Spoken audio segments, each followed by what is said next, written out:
சாதாரணமாகவே குழந்தைங்களுக்கு கிஃப்ட்டுனா ரொம்ப பிடிக்கும். அதுவும் நம்ம ஏதோ ஒரு நாட்டில் வந்து உட்காந்துட்டு இங்கே வந்து அவங்களுக்கே தெரியாமல் இவ்வளோ கிஃப்ட் கிடைக்குது அப்படிங்கும்போது எவ்வளோ ஹாப்பியாக இருப்பாங்கன்னு நினச்சி பாருங்கள். கிஃப்ட்டுன்னு சொல்கிறேன்னே எப்படி கிடைச்சதுன்னு தானே யோசிக்கிறீங்க. நேற்று இங்கே ஃப்ரைடே நாங்கள் கோயிலுக்கு போயிருந்தோம். நம்ம லாஸ்ட் 3 டைம்ஸ் பார்த்த மாதிரி கோயிலில் வந்து இன்றைக்கி விசேஷமான அலங்காரத்தோட கிருஷ்ணரை வந்து அலங்காரம் பண்ணி வச்சுருந்தாங்க. அது இந்த சாக்லேட்ஸ் வச்சு தான். கடைசியில் பூஜை முடிஞ்சதுக்கப்புறமா அந்த சாக்லேட்ஸ் எல்லாம் இப்படி போட்டு அந்த குழந்தைங்கள்லாம் எடுத்து அப்பா பயங்கர ஹாப்பியாக இருந்தாங்க. நம்ம எவ்வளோ தான் காசு கொடுத்து வாங்கி கொடுத்தாலும் அந்த குழந்தைங்களுக்கு வந்து இவ்வளோ சந்தோஷம் வராது. பட் ஒரு இடத்துல வச்சுட்டு நீங்கள் உங்களுக்கு வேணுங்கிறத எடுத்துக்கோங்கன்னு யாராவது சொன்னால் எப்படி இருக்கும், அப்படி அடிச்சுட்டு எல்லா குழந்தைங்களும் எனக்கு உனக்குன்னு யார் அதிகமாக எடுக்கிறாங்கன்னு சொல்லிட்டு ஹாப்பியாக என்ஜாய் பண்ணாங்க.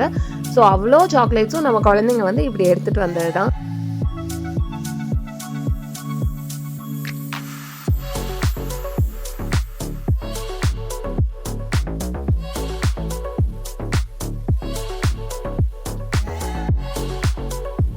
இதுதான் இன்னைக்கு அலங்காரமாக இருந்தது கிருஷ்ணருக்கு.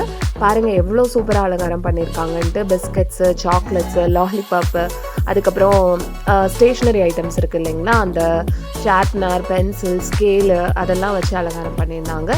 இந்த ஷாப் வச்சுருக்கவங்களோட அலங்காரங்கிறதுனால அவங்களால முடிஞ்சது பண்ணியிருந்தாங்க. செம்மையாக இருந்தது பார்க்குறதுக்கு, அவ்வளோ சூப்பராக பண்ணியிருந்தாங்க. அத்தனையும் நம்ம குழந்தைங்க வந்து சூப்பராக என்ஜாயும் பண்ணாங்க. இந்த பூஜையில் நம்மளுக்கு சாக்லேட் மழை கூட பொழிஞ்சுது. ஃபைனலாக நம்ம ஆரத்தி எல்லாம் முடிஞ்சதுக்கப்புறமா சாக்லேட்ஸை வந்து எல்லாத்துக்கும் இப்படி தான் டிஸ்ட்ரிபியூட் பண்ணாங்க. அதுலேயுமே ஜாலியாக இருந்தது குழந்தைங்களுக்கெல்லாம் பார்க்க. குழந்தைங்க மட்டும் இல்லை, பெரியவங்களும் அவ்வளோ என்ஜாய் பண்ணோம் இன்றைக்கி பூஜையை. அவ்வளோ சூப்பராக முடிஞ்சுது. வாரம் ஒருக்கா நம்மளுக்கு இந்த மாதிரி ஒரு கெட் டுகெதர் இங்கே வந்து இன்னொரு நாட்டில் இருந்து நம்மளோட சொந்தங்களெல்லாம் பார்க்கும்போது நிஜமாவே சந்தோஷமாக தான் இருக்குது.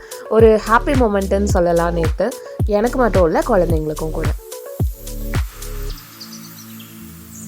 வீட்டுக்கு வந்து இந்த சாக்லேட்ஸ் எல்லாம் ஒட்டி இருந்தது ஃபுல்லாக, டேப்பு அது இதுன்னெலாம்.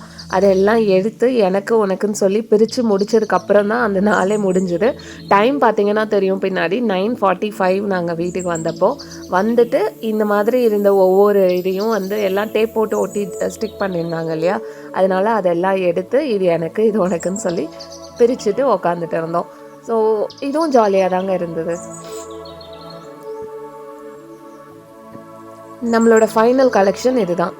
ஸோ இந்த மாதம் பூரா சாக்லேட்டோ, இந்த மாதம் இல்லை ஒரு 3-4 மாதத்துக்கு சாக்லேட்ஸ்லாம் வாங்க வேண்டிய அவசியம் வராதுன்னு நினைக்கிறேன். இந்த மாதிரி ஆஃப்ரிக்காவில் நடக்கிற சின்ன சின்ன சந்தோஷமான விஷயங்களை நம்ம சேனலில் நம்ம பகிர்ந்துக்கிறோம். அதே மாதிரி நிறைய மோட்டிவேஷ்னல் வீடியோஸும் நம்ம சேனலில் நம்மளுக்கு வரும். ஸோ இந்த மாதிரி கண்டென்ட் உங்களுக்கு பிடிச்சிருந்தா ப்ளீஸ் லைக் பண்ணுங்கள். அண்ட் நம்ம சேனலை சப்ஸ்கிரைப் பண்ணாதவங்க ப்ளீஸ் சப்ஸ்கிரைப் பண்ணிக்கோங்க. தேங்க்யூ ஸோ மச் ஃபார் வாட்சிங். பாய்.